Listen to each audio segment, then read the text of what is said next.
장 1절에서 8절의 말씀입니다.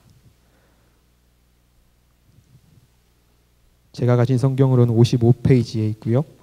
창세기 45장 1절에서 8절 말씀입니다. 네, 다 찾으신 줄 알고 함께 교독하도록 하겠습니다. 제가 먼저 1절 읽고 여러분이 2절 읽어주시면 되겠습니다. 요셉이 자기에게 시종을 드는 사람들이 있는 앞에서 더 이상 자신을 억제하지 못하고 소리쳤습니다. 모두 내 앞에서 물러가라. 그의 곁에 아무도 없게 되자 요셉은 자기 형들에게 자신이 누구인지를 밝혔습니다. 그리고 너무나 큰 소리로 우는 바람에 이집트 사람들이 그 소리를 들었고 바로의 궁전에서도 그의 웃음소리를 들었습니다. 요셉이 자기 형들에게 말했습니다. 제가 요셉입니다. 아버지께서 아직 살아계십니까?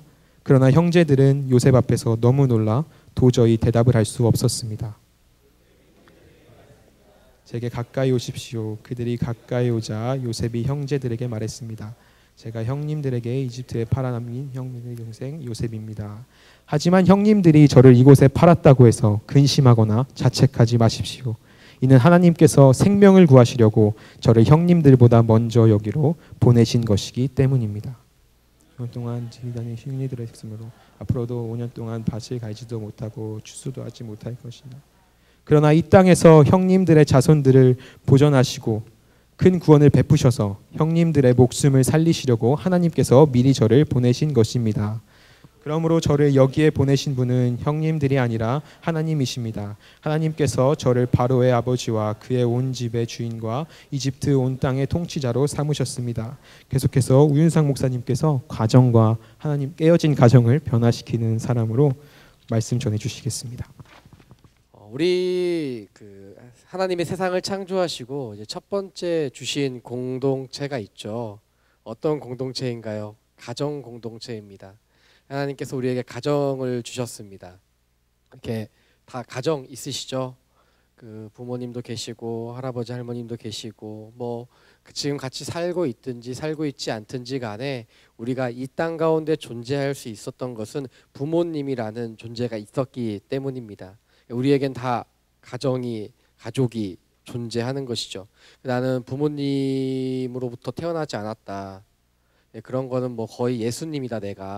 나는 내 동정녀에게 태어났다. 이런 말과 같은 건데요. 우리는 누구나 다 부모님으로부터 태어났습니다. 아마도 하나님께서 주시는 놀라운 가정, 사랑스러운 그 가정 가운데 우리가 행복과 기쁨과 이런 것들만 넘치면 참 좋을 텐데 그렇지가 않아요. 살다 보면 어릴 때 가만히 생각하다 보면 힘든 일도 참 많았고 가정 가운데 다툼도 참 많았고 상처와 아픔이 얼마나 많았는지 모릅니다. 누구는 화목한 가정에서 비교적 그런 가정에서 자란 분이 계시다면 깨질 대로 깨어진 가정에서 자라난 분도 있습니다. 우리는 이 가정에서 어떤 영향을 받고 자랐는지가 지금의 나를 형성하는데 꽤나 많은 영향을 끼쳤습니다. 인정하시든지 인정하지 않든지 그렇게 되는 것이죠. 오늘 살아가는 우리에게 부모님과 형제 자매 그리고 가정의 환경들이 내 성격과 내 성향, 내가 좋아하고 싫어하는 모든 것들, 내가 좋아하는 음식과 싫어하는 음식까지도 이렇게 다 영향을 미쳤다라는 겁니다. 내 장점과 단점도 말이죠. 좋은 영향도 많이 받고 자라나지만 우리는 가정 안에서 사실 상처와 아픔을 통해 더 많은 영향을 받을 수밖에 없습니다. 오늘 우리는 이 깨진 가정에서 자란 한 사람의 이야기를 하려고 합니다. 그 사람의 이름은 바로 요셉이라는 사람입니다. 요셉이라는 사람을 생각하면 어떤 단어가 먼저 떠오르시나요? 해시태그를 제가 좀 한번 달아봤어요. 샵 꿈, 샵 색동옷, 샵 사랑받는 아들, 샵 미움받는 동생, 샵 노예, 샵 애굽, 샵 감옥, 샵 총리 엄청 많습니다. 얼마나 많은 연관된 단어들이 떠오르는지 모릅니다. 그러나 저는 요셉의 인생을 들어 깨진 가정의 피해자라고 이야기하고 싶습니다. 인생의 우여곡절과 다산함을 겪었던 요셉, 그는 도대체 어디서부터 잘못되었던 것일까요? 도대체 그의 인생은 어디서부터 꼬일 대로 꼬였던 것일까요? 요셉은 창세기 35장에 이제 등장하지만 그의 인생을 그 전반적으로 살펴보는 조명해주는 장은 37장부터입니다. 창세기가 총 50장까지 있는데 37장부터 50장까지 14장의 이야기가 요셉의 이야기입니다. 그가 얼마나 창세기에서 중요한 인물이었는지, 그가 얼마나 비중 있는 인물인지 우리는 볼 수 있습니다. 그는 37장에 소개되었을 때 이렇게 소개되었습니다. 17세의 소년이었다. 그리고 그에 대해 또 한 가지 소개되는 내용이 있습니다. 다른 형들보다 더 사랑을 받아 귀한 옷을 입었다라고 나옵니다. 개역개정에서는 채색옷이라고 나오고요. 개역 한글에서는 색동옷이라고 나옵니다. 이게 무슨 말입니까? 다른 형들보다 좋은 옷을 입었다라는 거예요. 요즘 말로 표현하면 어떤 말입니까? 그 다른 형들보다 그 브랜드가 있는 옷. 좀 더 정확히 이야기하면 명품 옷을 입었다라는 거죠. 그 당시에 색동옷은 흔치 않았습니다. 근데 그만 유독 색동옷을 입었던 것이죠. 아버지로부터 누구보다 사랑받고 하나님께서 사랑을 해주셨기 때문에 그는 하나님이 보여주시는 꿈도 꾸는 사람이었습니다. 그 꿈 이야기가 37장에 나오는데요. 그 꿈의 내용은 형님들이 묵고 있는 그 단이 있었는데 내가 묵고 있는 단에게 절을 하더이다. 해와 달과 11개의 별들이 나에게 절을 하더이다 라고 이렇게 꿈 내용을 이야기합니다. 이 꿈 내용을 듣고 형들이 요셉을 더욱더 미워했다라고 성경에 기록되어 있습니다. 그는 형제들 사이에서 요즘 단어로 표현하면요, 왕따였던 거예요. 그가 너무 짜증났던 거예요. 왜 너만 그렇게 아버지께 사랑을 받아야 되고, 왜 너만 그렇게 좋은 옷을 입어야 되고, 왜 너만 그런 꿈을 꾸느냐. 넌 좀 튀는 행동 좀 그만해라. 너 때문에 좀 짜증이 난다라고 형들은 생각했던 것이죠. 아버지의 사랑은 받았지만 형들에게 미움받는 그런 사춘기를 보낸 소년이 바로 요셉이었습니다. 자신의 동생이 사랑받는 것을 왜 이해도 하지 못하느냐. 왜 그러냐면 유독 그 아이만 사랑받았기 때문에 나머지 형들은 차별을 느꼈던 것입니다. 가정 안에서 차별을 받는다는 것은 참 어렵습니다. 참 힘이 듭니다. 동생이 태어나면 첫째 아이가 막 울고 떼쓰고 더 어리광 부리고 부모님을 소유한 것을 빼앗기는 심정이 들기 때문에 너무나도 부모님께 더 매달리듯이 그 형들의 마음이 그랬던 것이죠. 미움과 분노로 인해 그는 형들에게 죽일 뻔한 일을 당하게 됩니다. 결국 죽진 않지만 애굽으로 팔려가게 되죠. 노예로 팔려가게 되는데 자기 형들이 팔았으니 형들이 아버지께는 거짓말을 하게 됩니다. 그가 맹수에게 찢겨서 죽었습니다. 그래서 당신의 아들 요셉을 더 이상 볼 수 없습니다라고 거짓말까지 하게 되는 지경에 이르게 되죠. 차별적 사랑을 받는다고 생각한 마음이 미움으로 번지게 되고 그 미움이 분노로 이어지며 자신들의 동생을 팔게 되는 비극을 맞이하게 되는 것입니다. 자신의 마음을 다스리지 못한 형들의 그 분노가 동생을 비극적인 삶의 시작으로 몰아넣게 될 뿐만이 아니라 그 가정에 상처를 가져다 주게 되는 것이죠. 물론 그 형제들도 힘들었을 것입니다. 누구나 사랑받고 싶기 때문이죠. 누구나 인정받고 싶습니다. 하지만 그렇다고 해서 정당화될 수 있는 행동은 아니었던 거예요. 적어도 동생을 팔고 그가 사고로 죽었노라고 거짓말하기에는 너무 큰 일을 저질렀습니다. 창세기에 보면 이런 분노가 한 군데 더 나옵니다. 창세기 4장에 보면 나오는데요. 에덴 동산에서 쫓겨난 아담과 하와가 나옵니다. 그리고 그 부부가 자녀를 낳습니다. 첫째 아들의 이름이 뭐죠? 가인. 둘째 아들의 이름이 뭐죠? 아벨입니다. 가인과 아벨이 나오죠. 가인과 아벨이 자라나다가 가인은 농사를 짓게 됩니다. 그리고 아벨은 양을 키우게 되죠. 둘이 같이 하나님께 제사를 지냅니다. 제물은 달랐습니다. 자신이 키웠던 것이 달랐기 때문에 제물이 달랐던 것이죠. 가인은 자신이 키운 농산물로 하나님께 제사를 드렸습니다. 아벨은 그 양으로 드렸습니다. 그러니까 어떤 사람은 그 농산물로 드렸기 때문에 양을 드리지 않았기 때문에 하나님 안 받으셨다 이렇게 말씀하시는 분도 있지만 그렇지 않습니다. 그 규정은 그 하나님의 율법은 그 한참 후에나 나오는 거기 때문에 거기에 맞지 않습니다. 정확히 왜 하나님께서 받지 않으셨는지는 모릅니다. 그런데 중요한 것은 무엇입니까? 하나님이 그의 무엇인가가 충족되지 않았기 때문에 안 받으셨어요.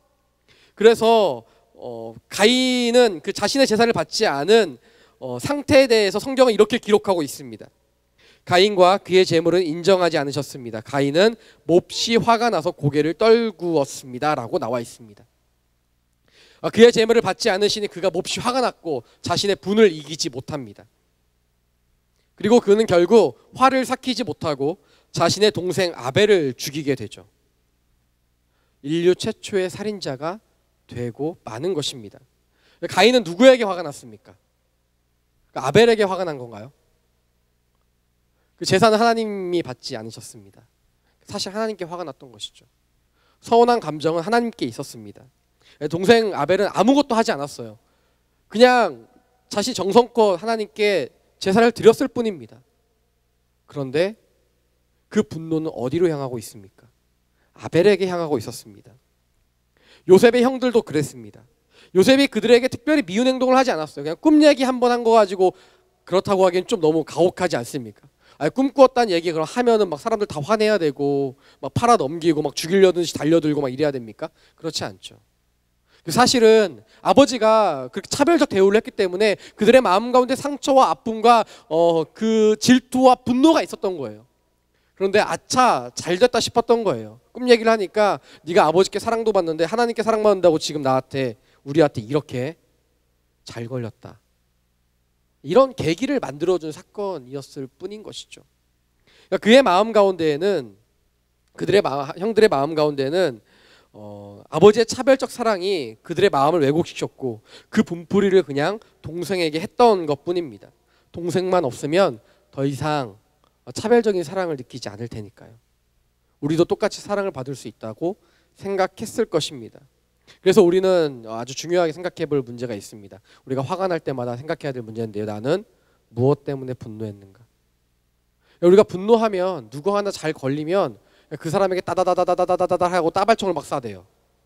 그 사람이 그 마음에 그 피를 흘리는 것을 보면서 우리는 카타르시스를 느껴요. 그 사람이 어느 정도 피를 흘렸다 싶으면 이제 멈춰요. 이 정도 했으면 됐겠지. 사실 우리는 그 사람에게 분노한 게 아닌데 말이에요. 우리의 분노는 누구를 향하고 있습니까? 우리의 분노는 무엇 때문에 일어나고 있습니까? 내 분노가 다른 사람의 삶을 훑고 지나가면 그 사람의 마음은 상할 대로 상합니다. 내가 화낼 권리보다 다른 사람이 상처받지 않을 권리가 훨씬 더 중요해요. 내가 화나면 화낼 수 있지 뭐. 근데 중요한 거는 화를 내려면 그 무생물에게 화를 내세요. 그 살아있는 생물에게 화를 내지 마세요. 그 식물에게 화내도 식물이 그 독소 때문에 막 아파하잖아요. 그러니까 살아있지 않은 것들에게 화를 내세요. 하나님이 창조하신 창조 세계에는 화를 내지 마세요. 지금 뭡니까? 화내지 말라는 거예요. 내가 정확히 무엇에 분노했는가를 정확히 짚어보고 왜 내가 분노했는가? 정말 내가 화를 낼 만한 일인가? 여러 가지 문제 때문에 그냥 내가 화가 난 게 아닌가? 잘 생각해봐야 한다라는 겁니다. 내 분을 못 이겨 내 분노를 조절하지 못하는 상황이 되면 그 주위에 있는 모든 사람이 피폐해지고 내 삶은 죄가 넘치게 됩니다. 하지만 분노를 참으면 죄를 짓지 않고 다른 사람들 또한 평안합니다. 그래서 욱하는 게 자랑이 아니에요. 나 한성격해 이런 말 하지 마세요. 한성격하면 아직 예수 그리스도의 십자가에 못 박히지 않은 거예요. 내가 욱하는 성격, 저한테 하는 말이에요 지금. 욱하는 성격이 있으면 저는 그 부분에 대해서는 주님과 함께 십자가에 죽을 준비가 아직 안 되어 있는 거예요. 주님과 함께 죽으십시오. 그 십자가에 못 박히세요. 사람이 살아있는데 화를 낼 수도 있죠. 화를 낼 수도 있죠. 그런데 감정적인 화를 내는 것인가 정당하게 이치에 맞게 화를 내는 것인가는 다른 문제입니다. 그 분노들 아버지께 쌓였던 그 한풀이를 요셉에게 쏟아냈을 때 요셉의 마음은 어떠했을까요? 누군가의 분노로 인하여 내 삶이 완전히 바뀌었다면 여러분 어떻겠습니까? 사랑받고 좋은 옷을 입던 요셉이 이제는 애굽의 노예로 팔려가게 됩니다. 노예로 팔려가서 열심히 살았어요. 그런데 또 오해를 받아요. 그의 인생은 오해받는 인생이었나 봐요. 형들에게도 오해받고 보디발의 장군에게도 오해를 받습니다. 어디를 갑니까? 감옥을 가게 됩니다. 감옥에 가서 열심히 살다가 어느 날 우연치 않게 왕의 신임을 받아 총리가 됩니다. 그리고 총리가 되고 우연한 기회에 형들을 만나게 됩니다. 이 형들을 본 그의 마음은 어떠했을까요? 오늘 본문이 바로 형들을 만나게 되고 자신의 정체를 밝히게 되는 그 장면입니다. 그는 억눌렸던 감정이 폭발해 울게 되죠. 이때 그의 감정은 어떠했을까요? 그의 마음은 어떠했을까요? 자신을 죽이려 했던 형들입니다. 자신을 애굽으로 팔아넘겼던 형들입니다. 그 형들 때문에 노예 생활도 하고 감옥 생활도 했어요. 그의 삶이 우리의 삶이었다면 여러분의 마음은 어떠하셨겠습니까? 나의 가족 때문에 내 인생이 완전히 바뀌었다면 말이에요. 1절과 2절 말씀인데 우리가 함께 읽고 말씀을 나누도록 하겠습니다. 함께 읽겠습니다. 시작. 요셉이 자기에게 시중을 두는 사람들이 있는 앞에 모두 내 앞에서 물러가라. 그의 곁에 아무도 없게 되자 요셉은 자기 형들에게 자신이 누구인지를 밝혔습니다. 그리고 너무나 큰 소리로 우는 바람에 이집트 사람들이 그 소리를 들었고 그의 울음소리를 들었습니다. 수십 년간 살았던 지난 날들의 시간들이 주마등처럼 싹 지나갑니다. 파노라마처럼 탁 지나가게 될 거예요. 형들을 보고 얼마나 복잡한 마음이 들었을까요? 그런데 그 마음들이 억눌렀던 마음들이 솟구치기 시작합니다. 더 이상 억누를 수 없는 그 감정들이 터져 나오기 시작하는 거예요. 그동안 잊고 살아갔던 감정의 소용돌이에 휩싸이고 말게 됩니다. 서로의 생사를 알 수 없어서 지냈던 지난 시간들이 압축되어 내게 날아와 마음을 강타하게 되는 것이죠. 그가 보았던 형들의 마지막 모습은 어떤 모습이었습니까? 땅을 파서 자신을 노예로 팔기 위해 구덩이에 가둬놨던, 그래서 그 위에서 나를 내려다보던 그 형들의 눈빛, 그가 기억하는 형들의 마지막 모습이었습니다. 그가 기억했던 형들의 음성은 어떤 음성이었을까요? 자신을 조롱하고 자신을 노예로 팔려고 상인들에게 흥정하던 형들의 모습. 그가 제정신으로 살아가는 것만 해도 어쩌면 다행일지 모르는 이 상황 속에서 형들을 만나게 되는 것입니다. 22년이 지납니다.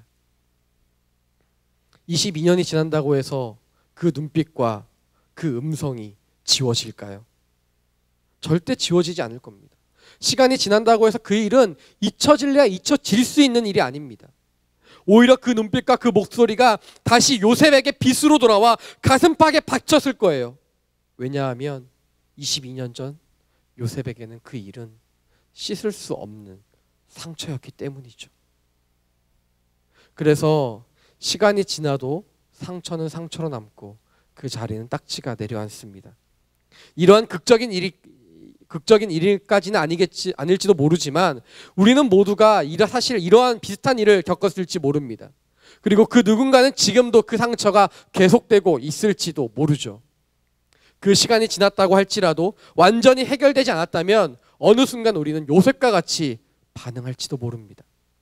특정한 상황과 대상을 만나면 나도 모르게 반응하는 트라우마처럼 억눌리고 숨겨왔던 감정이 특정한 단어나 사람, 그런 환경 속에서 터져나오게 되는 것이죠. 평소에는 잘 사는 것 같습니다. 아무런 문제가 없는 것 같고 다 해결된 듯하게 살아가요. 이제는 아무렇지도 않은 것 같았지만 사실 아무렇지도 않은 게 아니었던 거예요. 그냥 묻어두고 지내왔기 때문에 잘 지내는 것처럼, 다 해결된 것처럼 그렇게 보였던 것이죠. 사실은 난 아직도 아파요. 사실 나는 아직도 힘들어요. 해결되지 않은 그 감정이 내게 솟구쳐 오를 때마다 미쳐버릴 것만 같은 감정과 생각이 들게 되는 것이죠. 그래서 요셉은 오늘 자신의 시중을 드는 사람들을 급하게 물리칩니다. 더 이상 참을 수 없었기 때문이에요. 그리고 자신도 모르게 터져나오는 감정과 울음을 도저히 참을 수 없었습니다. 너무 크게 울어서 이집트 사람들이 알게 되고 바로의 궁정에까지 그 울음소리가 들렸다고 할 정도로 그는 크게 울었습니다. 그의 울음의 의미는 무엇이었을까요? 노예로 팔아넘긴 형들을 용서하지 못한 분노였을까요? 아니면 복수하고 싶은 감정이었을까요? 아니요. 그의 눈물의 의미는 그리움이었습니다. 자신을 억제하지 못했다라고 하는 단어의 원어는 사랑의 감정이나 충동을 자제하다라는 뜻에서 나왔습니다. 그러니까 그 감정을 자제하지 못했다라는 것은 무슨 의미인가? 사랑의 감정이나 충동을 억제하지 못했다라는 것을 의미하는 거예요. 오늘 본문 이전에도 그는 형들을 몇 차례 만났습니다. 그때는 철저히 자신의 감정을 누리며 자신의 신분을 숨겼습니다. 그러나 이제는 더 이상 숨기지 못하는 거예요. 이제는 더 이상 그 그리움과 사랑의 감정을 숨기지 못하는 겁니다. 그래서 사랑의 눈물이 터져 나오게 되는 거죠. 이상하지 않습니까? 아름답게만 보이는 이 눈물이 저만 이상하게 느껴집니까? 아니 22년 전에 그 정도의 가혹한 일을 당했다면 어떻게 사랑의 감정이 터져 나올 수 있고 그리움의 눈물이 터져 나올 수 있을까요? 우리가 22년 전에 다 22년 전에 태어나셨었죠? 그랬을 것 같아요. 우리 청년부니까요. 22년 전에 있었던 일을 한번 기억해 보시죠. 어떤 일이 기억나십니까? 저는 결혼하기 전에 그 아내를 처음 만나기 몇 달 전에 하나님께서 만지셨다고 생각을 해요. 왜 만지셨다고 생각을 하냐면 기도를 하는데 자꾸 어머니가 한마디 툭 내번지며 그냥 지나갔던 과거들이 하나씩 생각이 나는 거예요. 근데 제 안에 그게 엄청나게 상처가 되고 제 지금의 인격을 형성했다는 사실을 알게 되는 거예요. 하나님, 날 치유하여 주세요. 내가 그런 아픔과 상처가 있는지 몰랐습니다. 라고 고백하게 되는 거죠. 아주 지나가는 작은 단어 하나에서부터 내 삶에 잊혀지지 않는 상처의 말까지 여러분들이 겪었던 그 감정과 그 상황에 대해 여러분은 어떻게 반응하시겠습니까? 오늘 요셉은 사랑과 그리움이라는 단어로 이 모든 것들을 해결받았다는 듯이 이야기하고 있습니다. 그가 애굽의 총리가 되었기 때문에 성공할 대로 성공했기 때문에 이 모든 것들을 용납할 수 있는 아량이 생겼을까? 사실 상처나 아픔은 그런 것으로 해결되는 감정은 아니죠. 그리고 그는 애굽의 총리가 되었을 뿐만이 아니라 자신의 도움을 바라는 무력한 형들 앞에 서 있습니다. 절대 권력을 그는 가지고 있었고 형들은 그 손 안에 있었습니다. 그런데 그가 복수와 원한에 사로잡히지 않고 오히려 그리움과 사랑을 쏟아낸다. 이것은 우리에게 쉽지 않은 일입니다. 오히려 우리는 상처의 시간들이 떠오르고 그 상황을 다시 맞닥뜨리게 된다면 두렵거나 아프거나 도망가고 싶고 복수하고 싶고 내게 준 상처들을 되돌려주고 싶은 마음이 어쩌면 솔직한 마음일지도 모르겠습니다. 혹시 그렇지 않더라도 이렇게 말은 할 수 있어요. 너 때문이야. 너 때문에 내가 지난날 얼마나 힘들었는지 알아. 너 때문에 내가 얼마나 울음으로 그 밤을 지새웠는지 알아. 너 때문에, 당신 때문에, 아빠 때문에, 엄마 때문에, 형 때문에 내가 얼마나 힘들었는지 알아. 왜 이제서야 나타나서 나를 더 힘들게 해? 이렇게 말을 하고 싶을지도 몰라요. 하지만 오늘 요셉은 그렇지 않습니다. 요셉은 자신에게 찾아온 고통의 시간을 관통해서 지나갑니다. 그리고 이렇게 이야기합니다. 3절부터 5절까지의 말씀인데요. 우리가 함께 읽도록 하겠습니다. 시작. 요셉이 자기 형제들에게 말했습니다.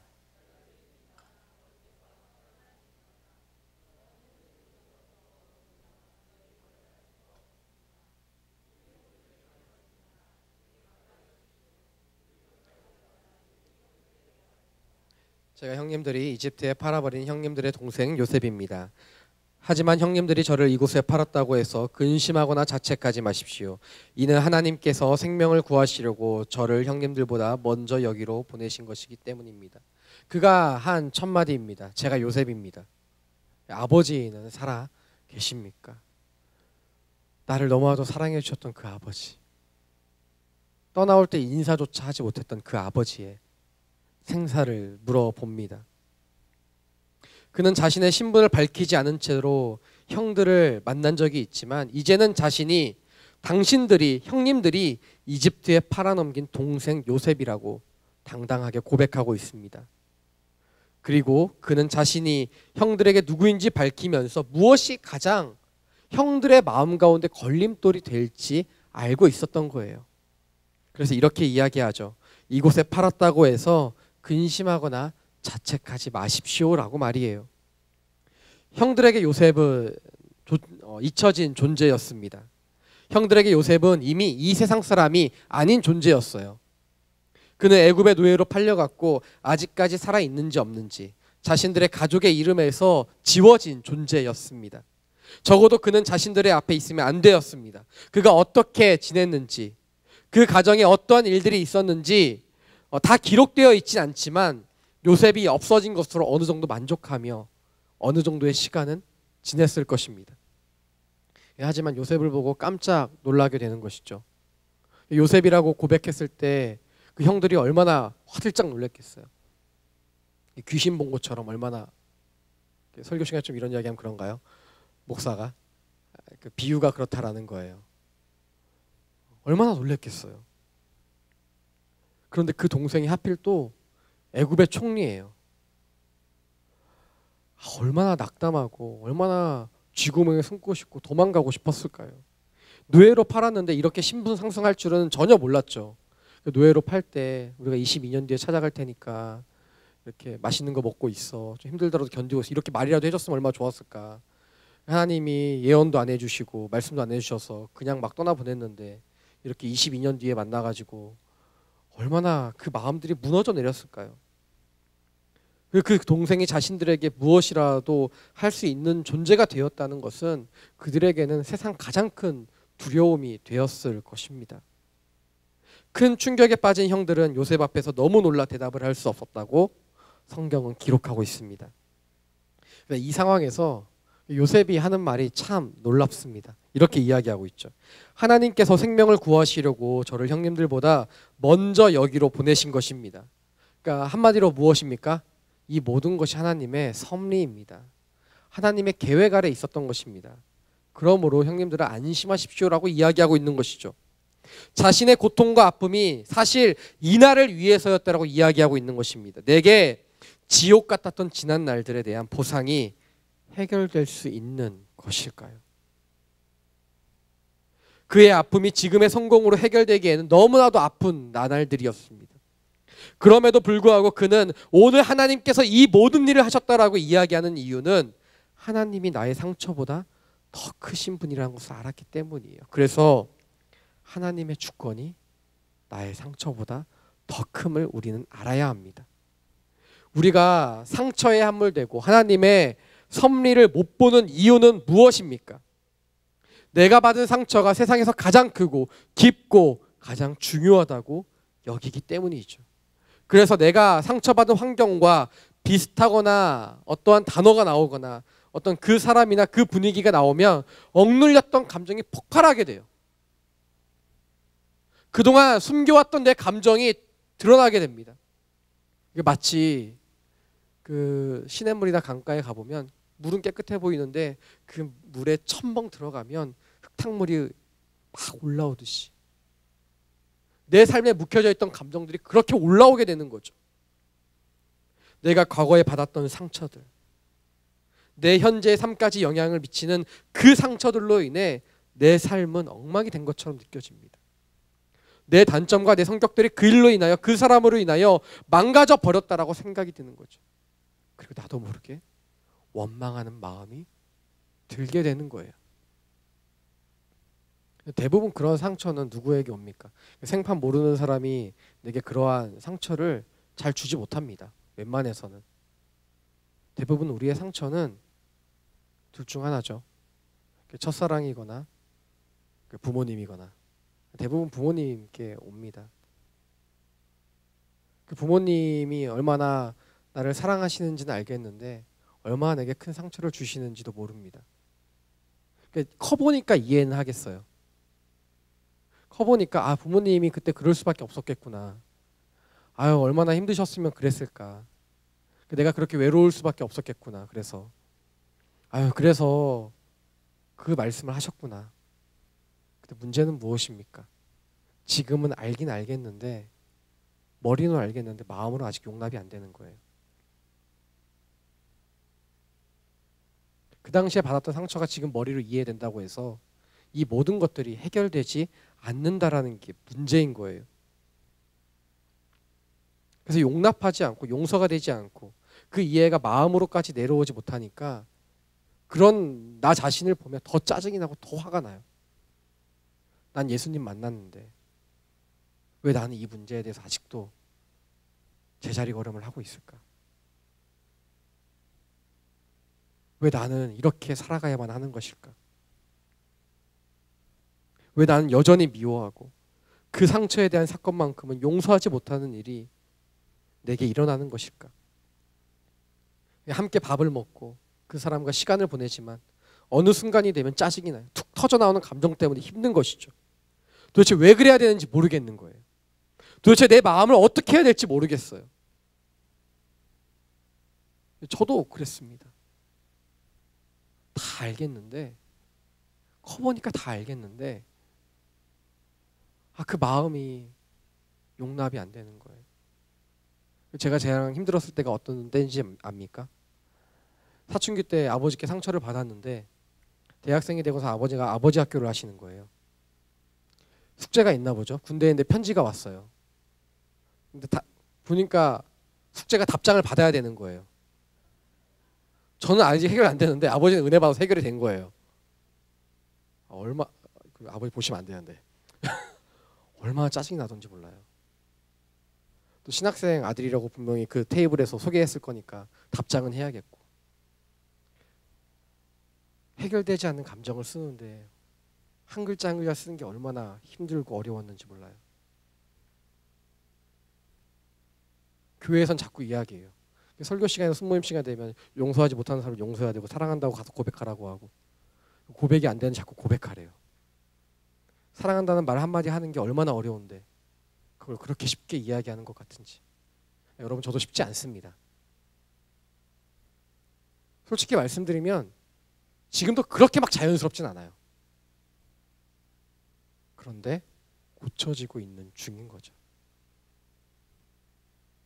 해결되지 않은 감정들이 툭툭 튀어나올 때마다 얼마나 어렵고 힘든지, 사랑하니까 더 밉고 사랑하니까 더 죄 짓는 것 같고 정죄감이 내 마음에 얼마나 드는지 모릅니다.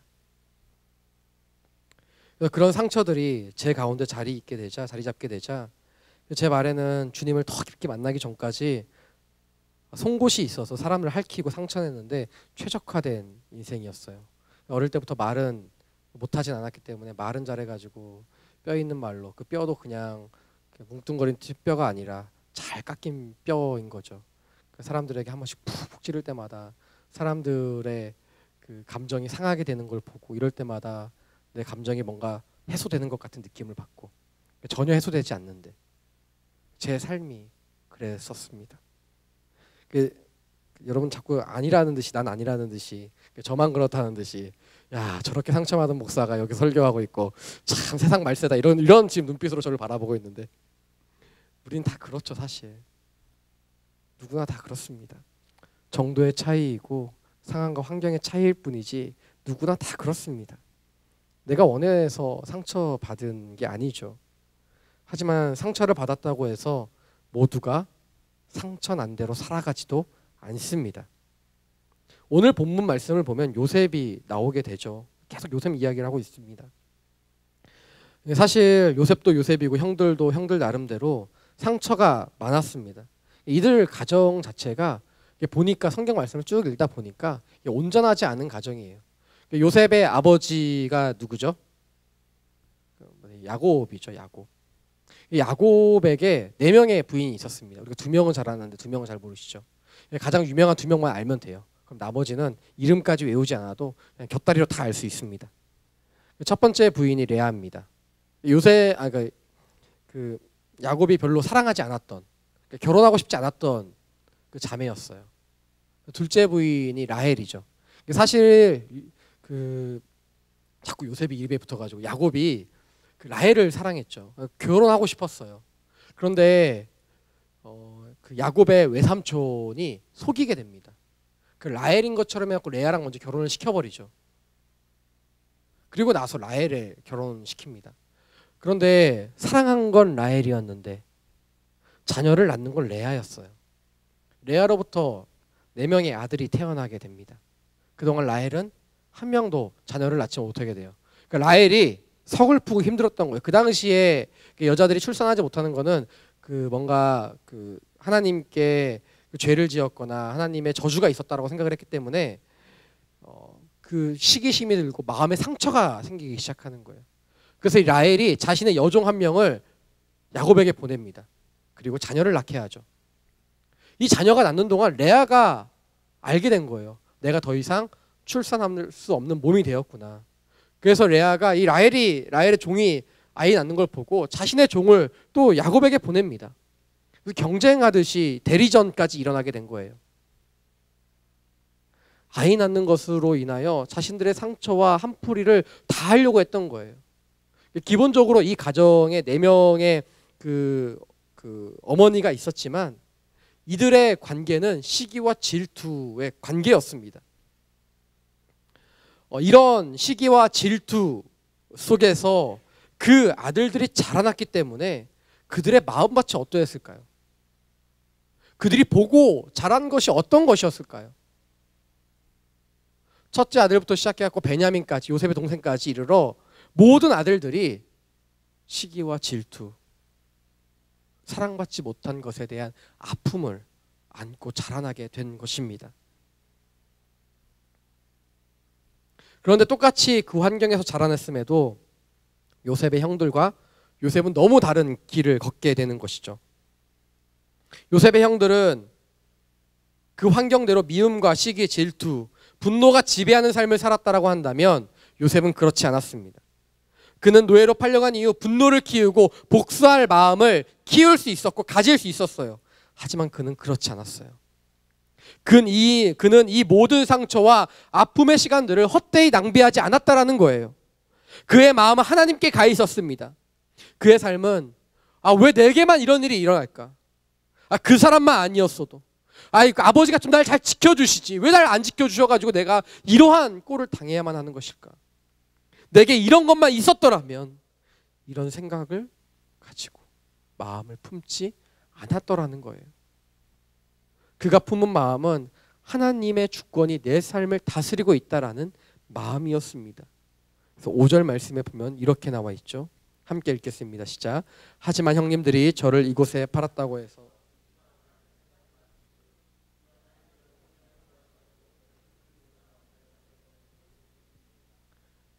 요셉은 이 마음을 가졌어요. 중요한 것은 첫 번째 우리가 2가지를 볼 텐데요. 첫 번째는 요셉은 현실을 부정하지 않았다라는 겁니다. 자신에게 일어난 일들을 무덤덤하게 잘 받아들였어요. 형들이 자신을 미워했고 애굽을 팔아 넘겼다라는 사실을 인정했습니다. 거부하지 않았어요. 가장 우리는 힘든 일들을 만나게 되면 인정하지 않으려는 우리의 습성이 있습니다. 그 일에 대해 인정하지 않으려고 하죠. 그럴 리 없어. 뭔가 잘못된 거야. 분명 무슨 이유가 있겠지.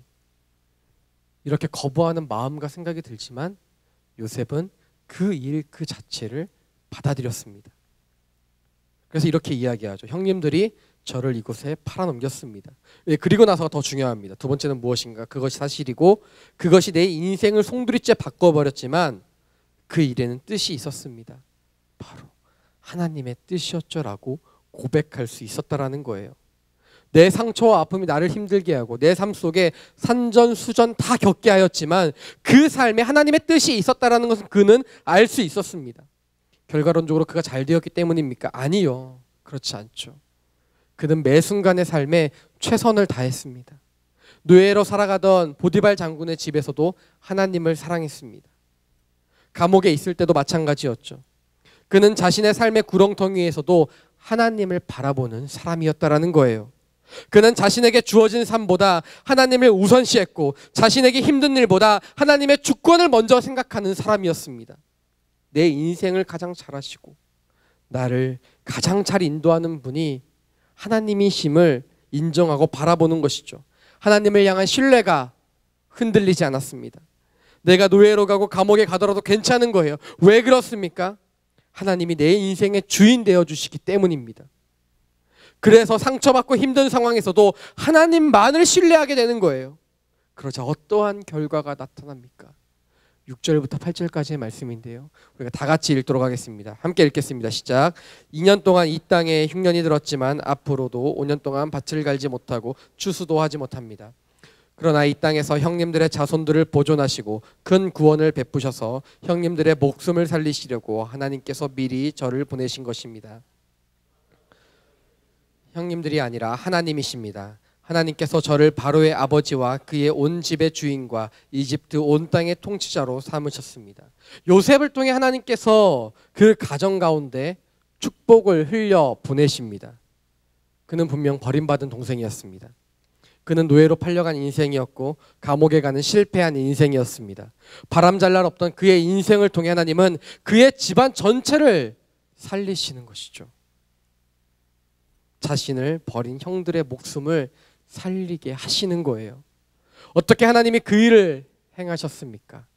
그의 인생의 가장 수렁터이가 시작되는 노예로 팔려가는 그 시점부터 하나님은 그렇게 일하셨던 것입니다. 형들은 죄를 지었습니다. 그래서 고개를 숙일 수밖에 없었던 것이죠.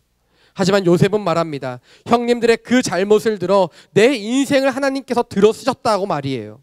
내게 상처가 되고 아픔이 되는 일을 통하여 지금 축복의 통로로 나를 사용하고 계시다라고 요셉은 형님들 앞에서 고백하고 있는 것입니다. 그는 홀로 애굽에 와서 쓸쓸히 고된 삶을 살아갔던 그 시간들을 통하여 오히려 형들을 위로할 수 있게 되었습니다. 나의 상처가 다른 누군가에게 위로의 손길이 되고 소망의 빛이 되는 것입니다. 하나님은 요셉이 보디발 장군의 집에서 살림을 하며 나라의 살림을 맡을 준비를 행하게 하셨고, 그가 갇혔던 감옥이 정치 수용소였기 때문에 정치인들을 만나 정치를 알고 사람들을 어떻게 섬겨야 되는지에 대해 알 수 있는 시간들을 가지게 하셨습니다. 가장 힘들고 어려운 시간들이 그가 총리가 되기 전 훈련의 장소로 바뀌게 된 것입니다. 그리고 고백하는 것이죠. 하나님이 이 모든 일을 행하셨다라고 말이에요. 그 길을 지나갈 때는 몰랐지만 이제는 알게 되었어요. 하나님이 자신을 준비시키시고 인도하신 것이라는 것을 말이죠. 이 요셉과 같이 하나님은 오늘 우리를 준비시키고 계십니다. 나의 가장 깊은 수렁의 삶이 나락이 아니라 훈련의 시간임을 알게 되는 순간이 우리에게 분명 찾아오게 될 거예요. 가정에서 받았던 상처와 아픔, 왜 내게는 이런 일들이 일어나야만 했는가? 아직 해결되지 않으셨나요? 요셉을 통해 우리가 볼 수 있는 것은 하나님께서 내가 하나님의 통로로 사용받기 위한 준비 과정이었다라는 것이죠. 우리는 사랑받지 못함에 대해 이야기하지만 하나님은 우리를 통하여 그 사랑을 흘려보내기 원하십니다. 나의 채움은 사람이 아닌 하나님께 있기 때문이에요. 나의 갈증은 주님으로부터 채움받기 때문입니다. 사람과 세상으로부터 우리는 절대 채움을 받을 수 없어요. 사마리아 여인을 보면 그렇죠. 사마리아 여인이 얼마나 상처 많은 인생이었습니까? 5명의 남편이 있었지만 그 모두 그녀의 남편이 아니었습니다. 성경에 기록되어 있지 않지만 생각해보고 상상해볼 수 있는 것은 그녀는 사랑받고 싶은 여인이었을 것입니다. 사랑받고 싶고 사랑받고 싶고 사랑받고 싶었지만 그녀는 사랑받을 수 없었어요. 그 어떤 남자도 그녀를 채워줄 수 없었어요. 그러나 주님을 만나고 나서 그녀는 모든 것을 체험을 받게 됩니다.